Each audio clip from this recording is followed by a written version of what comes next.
começa do começo, né? A gente não tem como falar como o jardim, né? Começou lá no jardim e hoje, até os dias de hoje, nós temos reflexo do que Adão fez. Que foi o quê? Deus se comunicava com ele todos os dias, colocou uma outra pessoa que deu uma família para ele, para Adão e Eva, mas quando pecou, quando ele se viu no pecado, ele se envergonhou, como acontece muito, né? Da gente passar por situações e ter vergonha de falar. O que acontece com Adão? Adão se escondeu, né? E aí o que Deus falou para ele? Adão, o que está acontecendo com você? Deus chamou ele para uma conversa, como talvez a gente está aqui dizendo que, né, que na psicologia, os psiquiatras, os médicos, né, até os conselheiros espirituais, como pastores, né, chamam, o que está acontecendo com você? Mas não, eu tenho vergonha e eu preciso ter vergonha, eu não posso falar disso daí que eu fiz, né? Ele comeu uma árvore e olha só que interessante que eu tava pensando. Quando Deus falou assim para Adão, não coma dessa árvore do bem e do mal, porque só existe o bem naquele lugar, você vai partilhar do bem e do mal. E o que Deus falou? Você, se caso comer, você vai certamente morrer, né? Vai ter a consequência da morte. E quando você atende pacientes dos pânicos, dos transtornos de medo, de fobia, o que esses pacientes têm medo? Da morte. Então, a morte, né? A doença psicossomática, que a Ana estava falando, que muda a pele, as doenças cânceres, doenças que a gente estudou, várias que trazem consequência com o corpo. Qual o temor da pessoa? É a morte, né? Então, a falta, o que houve, né? Eu acredito que se Adão tivesse tido uma conversa com Deus e ele tivesse sem ter vergonha e se redimido com Deus e pedido perdão para Deus e Deus, o mundo poderia ter mudado, né? Então, assim como ele temeu a morte, o que nós tememos muitas vezes? A morte, né? A pandemia, né? Porque o que tá pegando na pandemia? Você sai na rua porque você tem medo de morrer. Você tem medo do quê? Da sua família morrer, dos seus parentes morrer. Então a morte trouxe consequência, né? E por isso que Jesus venceu a morte. Mas para entrar nisso, a gente tem que entrar na questão de que o homem tinha a possibilidade de ter cura física, psíquica, psicológica e também do espírito. Só que ele, ao invés de falar com Deus, ele se envergonhou. Então, assim, para falar para vocês o que mais tem muita coisa para falar, né? Não sei nem quanto de pergunta que tem coisas que a gente não tem coisas que a gente vai ver se a gente consegue responder depois. Mas assim, Deus, ele sabe o que se passa, né? No Salmo 139, depois eu vou ter que dar para vocês assim eu vou depois escrever as referências bíblicas, porque a gente pegou bastante aqui, só que se a gente não quer, a gente não quer muito ficar muito assim maçante. Então nós queremos falar, deixar para vocês os versículos e vocês pesquisem sobre aquilo que está afligindo vocês, né? E assim, o que acontece é que Deus fez o homem para ser feliz e para ter saúde mental boa, né? E para mim, nos meus estudos, a primeira coisa que eu aprendi a cura tá na fala, né? A cura não tá só né? Como a gente falou, até com Deus você precisa abrir o teu coração e falar, né? O choro a gente compara como na verdade, tu começa estudando psicologia com o bebê. Então, o bebê tá lá no berço, né? Eu já vi casos que eu sempre conto isso para algumas, né, para as pessoas do meu convívio, e isso até entristece um pouco o coração, né?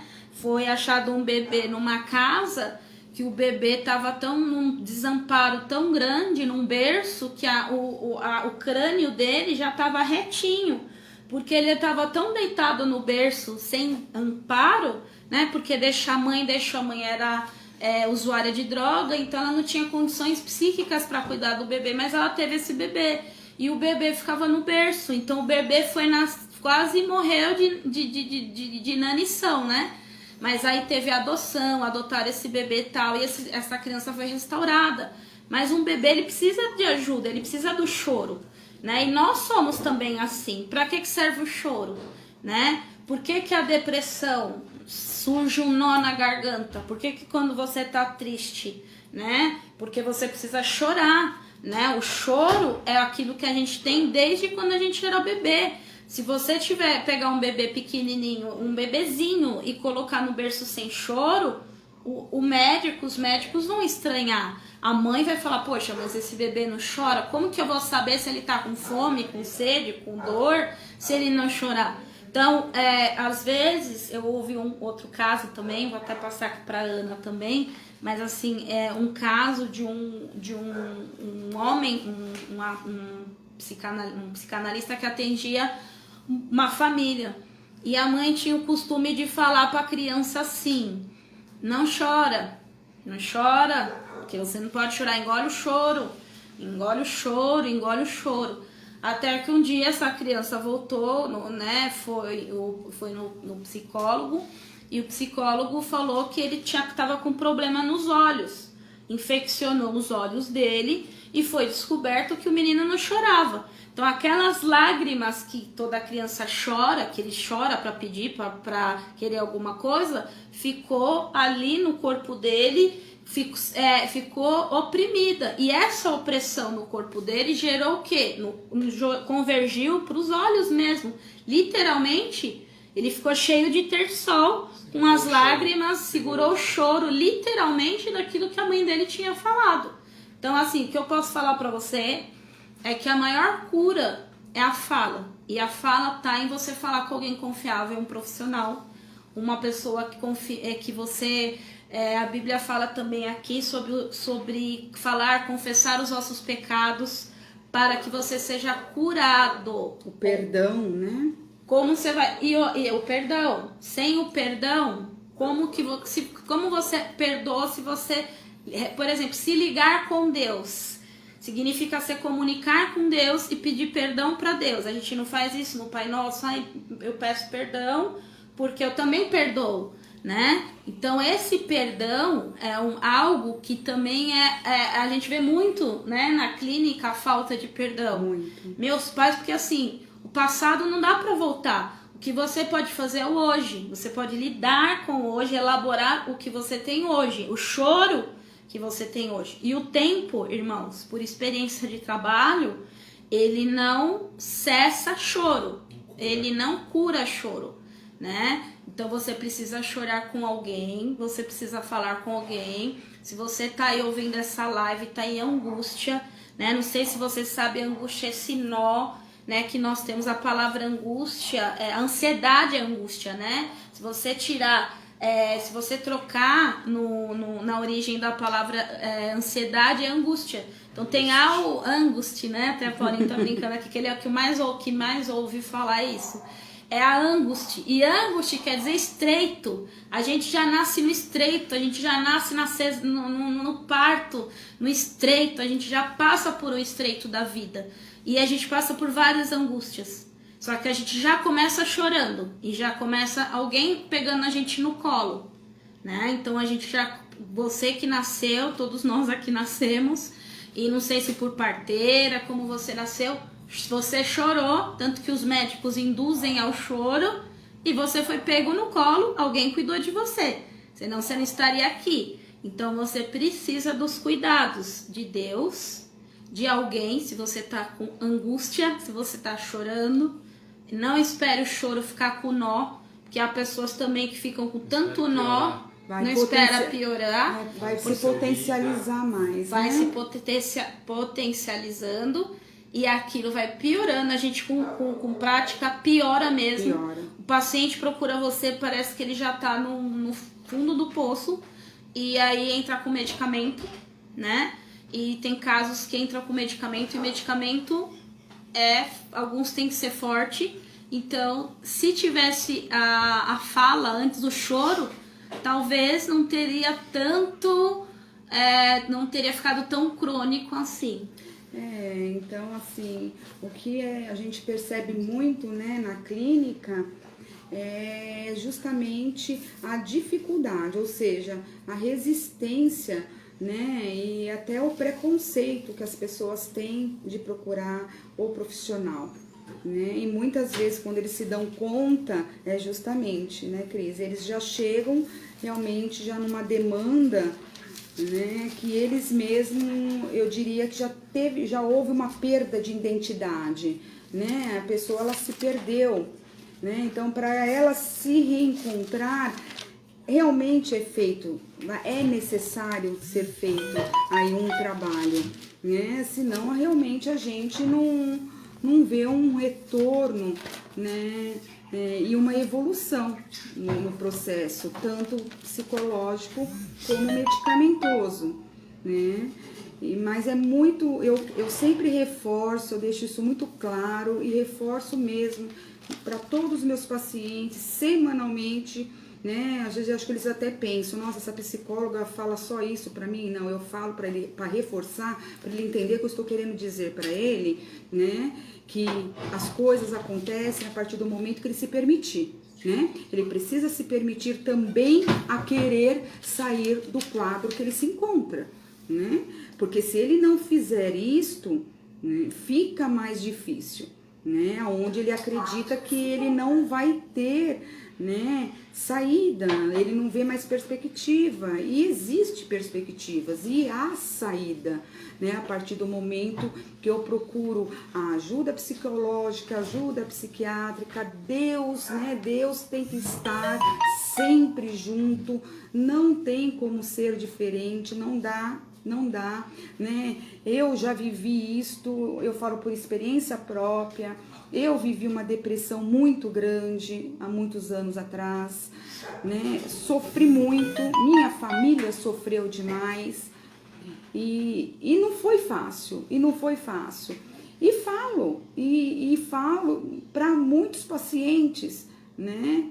Que nós que vivemos isto, nós sabemos a dor e o sofrimento que esse tipo de doença traz, né? Porque só quem vive esta doença, né, a ansiedade, uma depressão, sabe a dor e o sofrimento que traz para o paciente e para o ambiente que ele está inserido, que é esposo, filhos, enfim, todos sofrem, né, porque é uma doença que é invisível aos olhos, né, então quando é uma doença que é invisível aos olhos de quem vê, como eu falei ali no início, muitos acham que é frescura, né, muitos acham, né, Cris, que é preguiça, né, e não é isto, né? Porque o cérebro, as pessoas têm que entender que o cérebro faz parte do corpo humano, né? É um órgão que faz parte do corpo humano, então ele adoece também, né? Então qual é a dificuldade de entender que quando um órgão tão importante como o cérebro adoece, e é a resistência de procurar ajuda, né, psicológica e principalmente medicamentosa, né? Porque eles acreditam que vão ficar numa dependência, que não vão se livrar mais da medicação e assim sucessivamente. Bom, eu digo o seguinte, né, pela minha experiência em clínica, né, e as supervisões que a gente tem, enfim, experiência com outros colegas que estão na área até mais tempo que nós, né? Eu digo que a pessoa só fica dependente de uma medicação a partir do momento que ela não enfrenta o problema, né? Ela tem que entrar num processo de enfrentamento, né? A causa existe, tá bom, existe. Você sabe qual é a causa? Ah, eu não sei, eu já ouvi isso de várias pessoas. Ah, doutora, eu não sei. Ok, então a gente vai em busca dela, né? Porque se eu não sei, eu vou fazer você pensar, porque é isso que você tem que buscar agora, né? O que te gerou essa doença? Houve uma causa? Houve, né? Sabemos que houve, claro, fora a genética, a hereditariedade, que a gente sabe que tudo isso também colabora, sim, mas houve uma causa, né? Então, quando há uma causa, é onde a pessoa muitas vezes tentou lidar com isto, ela não aguentou. Foi aonde ela adoeceu, né? E quando ela adoece é onde ela percebe que ela tentou de todas as maneiras e ela buscou ajuda. Enquanto ela não detectar da onde veio este problema, ela vai ficar dependente de medicação, sim. Ela vai ficar dependente de medicação, né? Então eu digo que a dependência da medicação está na causa do problema que você não enfrenta, né? Enquanto eu não enfrentar, né, encará-lo e resolvê-lo, uma fuga, né? Exatamente. Eu vou continuar tomando medicação, né? Não tem, né? Nós sabemos disso, né, Cris? É um processo, não adianta eu querer mascarar, né? Porque o que acontece? É o remedinho milagroso, né? As pessoas falam que é o remedinho da felicidade, né? Bom, eu diria que ele realmente, né, ele dá um up na pessoa, obviamente, né? Os neurotransmissores que estavam ali desconectados, aqueles, né, os principais, que é serotonina, dopamina, oxitocina e assim por diante, né? Eles vão voltar, né, a se conectar e vão voltando à sua normalidade, mas eu diria que isso também não é de uma hora para outra, né? Medicação controlada não é você tomar como um remedinho para dor de cabeça, que você toma que daqui 15 minutos já resolveu o seu problema, né? Não, o cérebro quando ele adoece de fato, né? E para ele realmente ir retornando, sabemos que é um processo gradativo e lento. Claro que depende de cada paciente, depende de cada problema, depende de cada transtorno, depende de cada organismo. Tem uns que respondem mais rápido, né? Tem outros que demoram mais tempo, ok. Mas dificilmente nós damos menos que 180 dias, que seria um prazo mínimo de 6 meses. Dificilmente, né? A gente vê uma estabilidade, né, Cris? Uma estabilidade emocional. A gente vê que ele está voltando para o equilíbrio, mas ele ainda não está estável. Né? Então, a gente dá 180 dias no mínimo para esse paciente, né? Tanto na ajuda medicamentosa como na ajuda psicológica. E eu aqui, gente, a gente tá vendo algumas perguntas aqui, né? Vou resumir.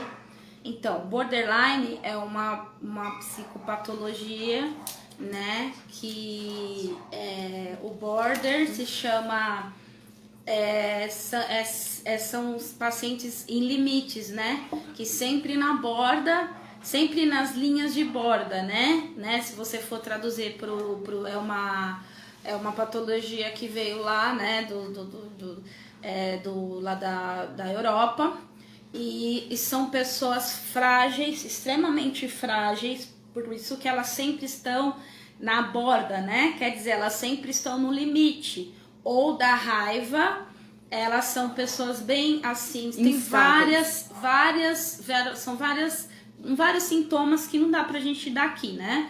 Mas como a Elza perguntou, um borderline é uma pessoa muito frágil, ela sempre tá oscilando de humor, né? De humor.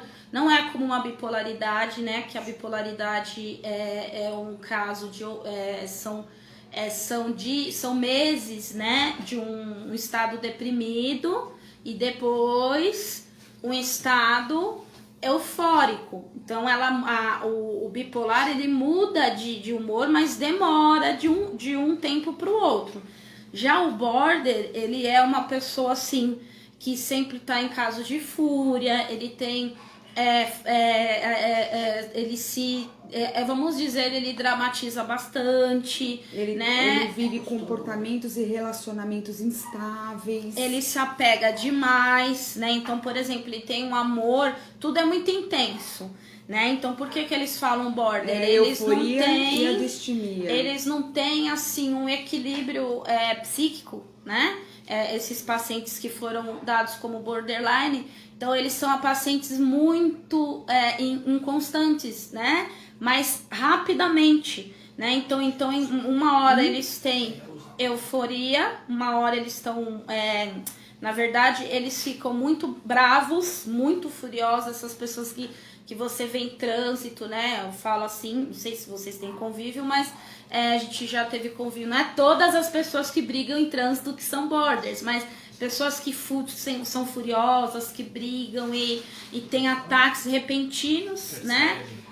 E de repente... São aquelas pessoas impulsivas, isso, né, Cris? impulsivas. E de repente você vê que a pessoa faz um drama de algo que não era necessário numa conversa, num tratado, se resolveria. O border também, ele é muito sensível, então ele tem muita aflição, as aflições dele são muito intensas, então uma depressão, uma tristeza para o border, né? Pode virar numa intensa depressão, um intenso estado, ele pode ficar no quarto lá, terrivelmente deprimido, né? E as pessoas que estão do lado dele falam, meu Deus, por causa disso, são né? comportamentos autodestrutivos, né, Cris? São comportamentos que levam a depressão, né? Às vezes termina com o namorado, né? Uma menina, um menino termina com o namorado, a gente sabe assim que a vida é cheia de altos e baixos, né?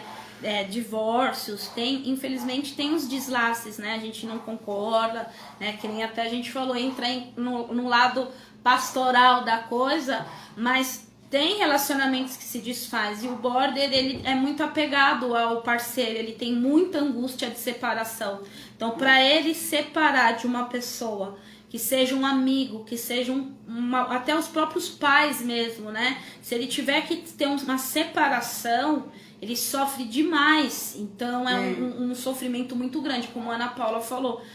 São graus também, né? Então a gente aqui não pode dizer assim pra você, tem borders, todo mundo é border que se mutila, todo mundo é border então são situações. Mas se caso vocês conhecem alguém que foi diagnosticado na psiquiatria como border, ela precisa muito de ajuda. Sim, né? Porque tem esses borders, que é justamente os impulsivos, né? Os autodestrutivos. E os borders, quando eles estão sob ameaça de perda, né, de abandono, eles acabam se tornando pessoas sombrias, pessoas irritáveis.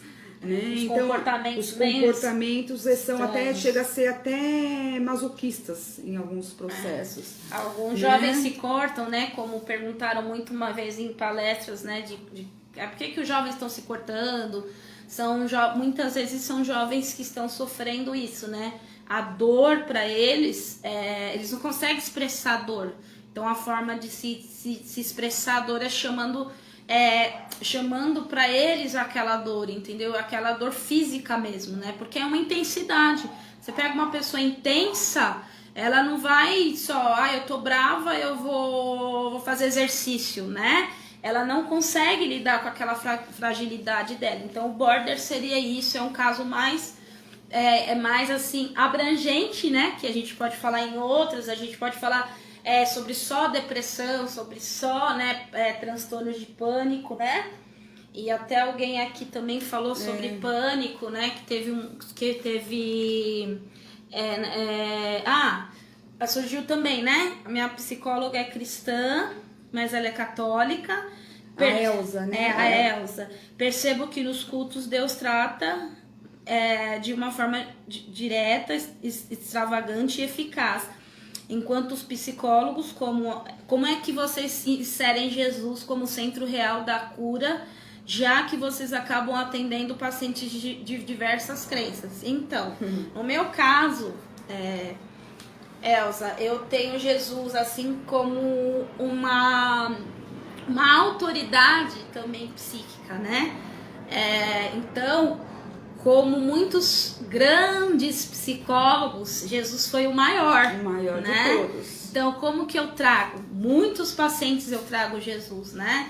Teve uma paciente minha que ela tinha um problema assim muito de perfeccionismo, né? E eu trouxe para ela, eu na hora pedi para Deus também. Funciona muito assim, a gente estava até conversando antes da gente orar. Quando a gente vai atender, tem situações que você fala, meu Deus, o que eu vou falar para essa pessoa, né? Tem casos assim que você fica, meu Deus, o que eu vou falar, né? Porque a gente não pode dar direção pro paciente. Sim. Não, você vai na igreja tal, você vai em lugar tal. A gente precisa respeitar, né? A gente tem que... Se Deus respeita o livre-arbítrio, Deus que sabe tudo, imagina nós que somos, né? Também somos frágeis também, né? Então, o que eu fiz, por exemplo, com uma paciente foi o seguinte, eu falei para ela assim, então, Jesus, né? Você acredita em Jesus? Ela falou, acredito em Jesus. E eu falei assim, Jesus era muito psicólogo, falei pra ela. Jesus atendeu a mulher lá na Samaritana, a mulher tinha passado por relacionamento, então sobre relacionamento com aquela mulher, Jesus tratou em poucos minutos, não horas, Jesus tratou uma mulher que teve 5 relacionamentos e era cheia de rejeição. Mas para ela especificamente, eu falei para ela assim, tudo ela se sentia muito culpada. E aí eu falei para ela assim, pensa na constituição de Jesus, quando no meio dele tinham 12 apóstolos, 12 discípulos, 12 amigos de Jesus, eram amigos dele. E ele também acompanhava eles, todos eles. Porque se você for olhar na palavra, você vai ver que todos eles tinham problema, ninguém ali era perfeito. E Judas Iscariote se perdeu. E qual que foi a perdição de Judas Iscariote? Ele se enforcou, ele se matou. Então você pensa assim, eu falei pra ela assim, pensa, porque na verdade ela achava que tudo era culpa dela. Todos os problemas eram culpa dela, então ela sofria demais. Aí eu falei, você pensa se Jesus, ele já sabia que um ia se perder, né? Porque a gente, como a Ana falou, depende muito da pessoa. Por mais que tava ali Jesus, o psicólogo dos psicólogos, o maior profeta, tudo tinha Jesus ali. Mesmo assim, Judas não viu o que Jesus tinha, né, para ele. E ele se perdeu. E Jesus não ficou culpado, triste, de ter perdido um deles, né? Ele pode ter ficado triste, angustiado, mas ele não ficou deprimido, não se culpou, não foi lá diante de Deus, eu perdi Judas e agora a culpa foi minha, né? Ele me vendeu, mas eu poderia... Ele não fez isso, ele entendeu, né?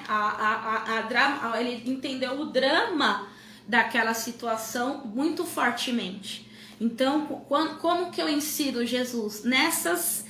Deus, né? Tanto a palavra, porque assim, na minha área, né? A gente fala muito dos mitos, né? Então existe o mito do Narciso, existe o mito do Édipo. Então para nós, eu falo da palavra, histórias da palavra, e as pessoas aceitam muito bem. Porque simbolizar, né, quer dizer, trazer um conto, falar um conto, né, uma história, né, um conto não, uma história para a pessoa da palavra. Elas acreditam, elas falam, poxa, que legal essa história que você tá falando, isso me levou a pensar. E aí elas têm a curiosidade de buscar Deus e Jesus, né? Então essa é a minha experiência na clínica, né? E aí a Ana, não sei se quer falar. Sim, eu também tenho alguns casos que eu recebo, mas assim... É uma situação, exatamente, quando a gente fala dessa parte, né, de religião, é algo extremamente individual, né? Então a gente acaba indo devagar, porque é algo que cada um tem as suas escolhas, né? E nós sabemos que a psicologia é a ciência, né? Mas sabemos também que a espiritualidade está lado a lado com a psicologia. Né? Até na época que nós fizemos faculdade, né, Cris? Nós não tivemos essa grade, né, da espiritualidade dentro da psicologia. Hoje, né, estudantes que estão fazendo psicologia agora tem essa grade da psicologia, da espiritualidade, né, junto na psicologia. E realmente, ambos trabalham juntos, não tem como. Aliás, falam que até para... assim, eu vi isso também, uma coisa muito legal, que na época dos hippies, porque assim, o que aconteceu? Depois das guerras, né, o povo se enlouqueceu, né, porque perderam famílias, né, depois da Primeira e da Segunda Guerra Mundial, aí surgiram as drogas, né, o LSD, essas drogas pesadas, os ácidos, e até mesmo as doenças, as drogas, a bebida. Então, assim, o mundo meio que pirou mesmo depois das guerras, né? E aí os mais antigos vão lembrar do Woodstock, aqueles jovens, né, buscando na droga a sua satisfação. Então, o que aconteceu com o ser humano? Ele começou a buscar também nas drogas e na bebida e nos psicotrópicos e todos os tipos de droga, o vazio que tinha deles por todos os sofrimentos que eles estavam passando. Por que eu tô falando isso? Porque as drogas, o alcoolismo são também doenças que a gente tem que tratar, né? E como a Ana falou, e é uma demanda muito grande para você dizer assim, buscar você mesmo, vai lá na conselheira lá e trata lá, né? Leva lá numa amiguinha, né? Tem que ser profissionais mesmo e isso é importante. E o pessoal aqui tá perguntando alguma coisa assim sobre a palavra, né? E eu nem sei que tempo que a gente tem. A gente tem aqui uma pergunta também. A gente tem também aqui uma pergunta da Bruna. Bruna, minha filha. Né, a pergunta dela. Como que a parte espiritual influencia? É importante ter uma religião para conseguir lidar melhor com os problemas da mente? Sim, quando a gente tem um problema na alma, que é a mente, né, afeta o nosso lado espiritual, não tenha dúvida. Então você não se sente merecedor de Deus, né? Você acha que você não tem fé, que você não tem nada. E não é isso, né? Quando você fortalece a sua mente na palavra de Deus, né, você vê que isso é mentira, né? E que Deus te ama independentemente do que você sinta ou que você veja. Então a palavra de Deus vai te fortalecer, ele vai te consolar, né? Ele vai, eu diria que te sustentar, né? Te acolher, né? Para enfrentar todos os problemas que a vida nos apresenta, né? Nós temos problemas sim, independentemente, né? Aquela situação, poxa, eu resolvo um problema, vem outro. Sim, é a vida, né? Mas quando a gente tem Deus, ele nos fortalece tanto para a gente enfrentar esses problemas, né? Que vai te mostrar pessoas mesmo na Bíblia que ficaram frágeis, né? Mas Deus as fez vencer, né? E venceram. Então, claro que sim, né? Deus, ele nos sustenta, nos fortalece o tempo todo, é a nossa fortaleza, né? Ele faz toda a diferença, não tenha dúvida, né? Quando eu estou com um problema psicológico e psíquico, né? Eu tendo Deus junto comigo, com certeza vai ficar mais fácil de lidar com tudo isso, porque ele nos mostra o caminho, ele nos direciona, ele acalma nosso coração, a gente descansa no Senhor, é isto, a gente descansa nele, e quando a gente descansa nele, acredite, né, as coisas acontecem, porque Deus faz tudo na hora certa, no momento certo, o tempo de Deus é diferente do nosso, né? É difícil muitas vezes da gente entender e compreender isso, com certeza, eu falo de mim, né? Foi muito difícil para eu entender muitas coisas em relação a isto, né? Por quê? E sempre perguntando por que Deus, né? Por que Deus, né? Eu até brigava com Deus, mas que coisa, né? Peço perdão todos os dias a Ele, porque hoje eu percebo que Ele me permitiu passar, sim, por muitas situações difíceis, sim, mas isso serviu para o meu crescimento pessoal, meu crescimento espiritual, né, tanto meu, da minha família toda. E hoje o meu olhar em relação a isso, meu Deus, hoje eu não faço mais nada sem colocar Deus na frente. Mais nada, né? Porque hoje eu entendo isso, né? Hoje eu estou compreendendo tudo isso. Foi difícil, bastante. Então, mas eu vi como tudo ficou mais tranquilo, como ficou mais leve, né? Por mais problemas que eu possa ter, eu estou conseguindo lidar com eles porque eu tenho Deus, né? Dentro do meu coração, dentro da minha casa, dentro, né, da minha família.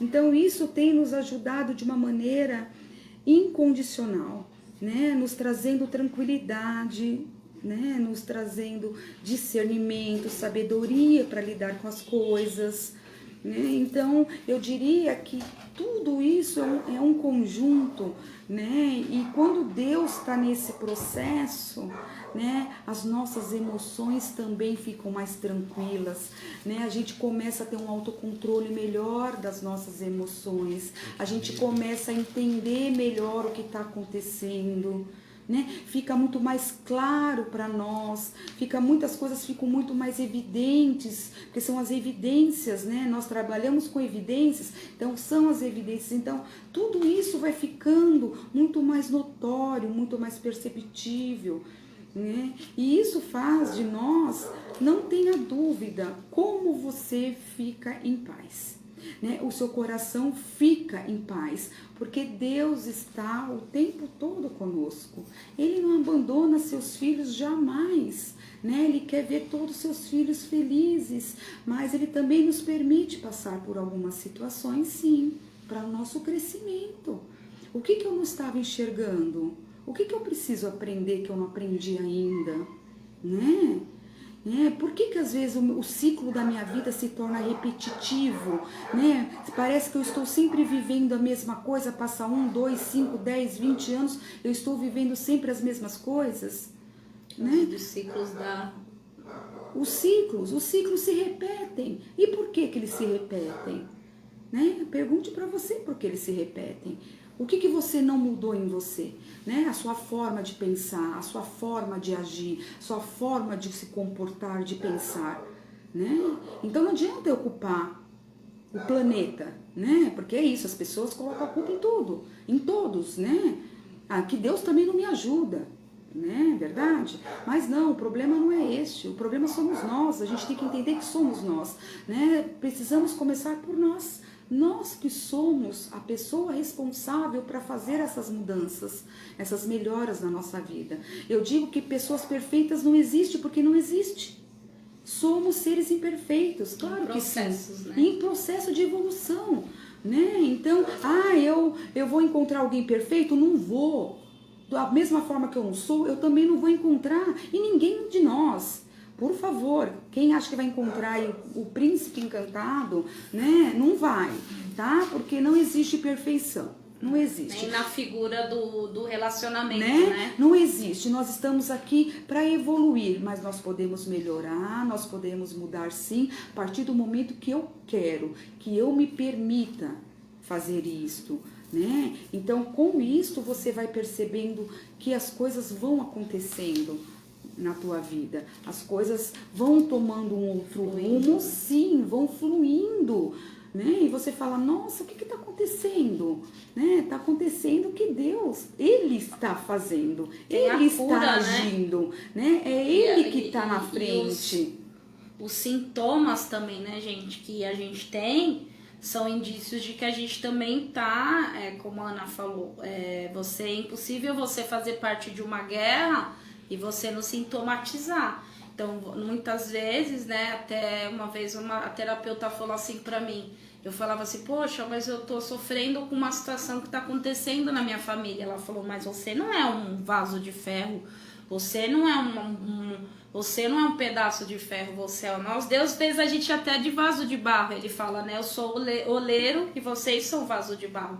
O barro, né, ele foi moldado, né, nós somos moldados pelas situações.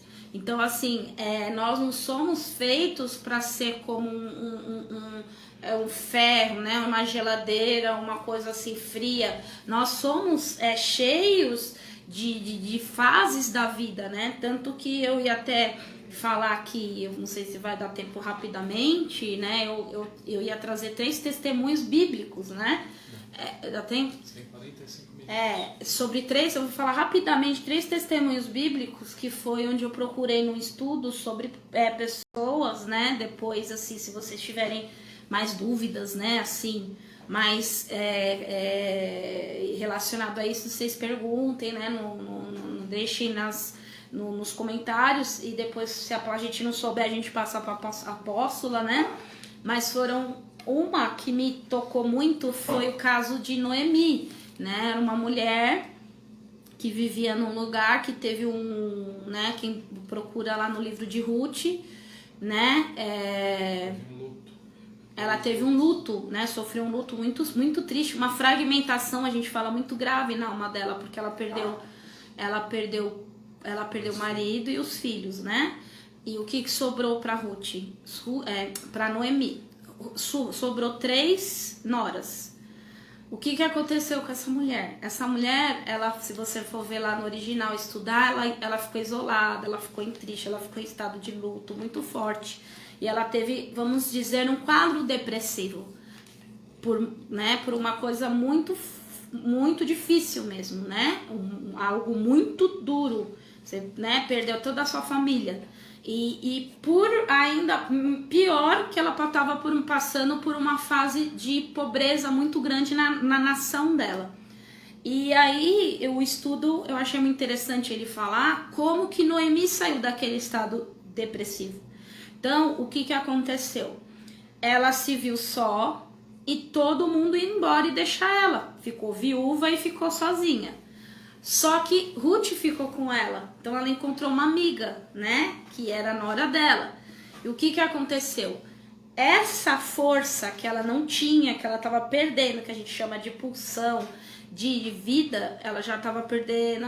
Não preciso viver. Acabou minha vida, acabou minha família, o que eu vou fazer? Eu vou morrer, vou me abandonar e vou morrer. Só que o que aconteceu? A Ruth precisava dela, que era alguém da família dela, que era a nora dela. E essa pessoa deu a pulsão, a força para Noemi, para conseguir ajudá-la.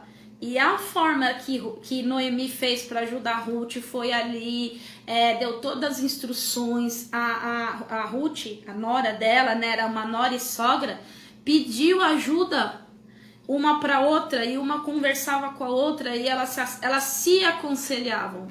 E essa força surgiu em Noemi, uma força que já estava sendo desligada, né? Então, o que é também, né, que até a pastora passou pra gente, como prevenir-se da depressão, né?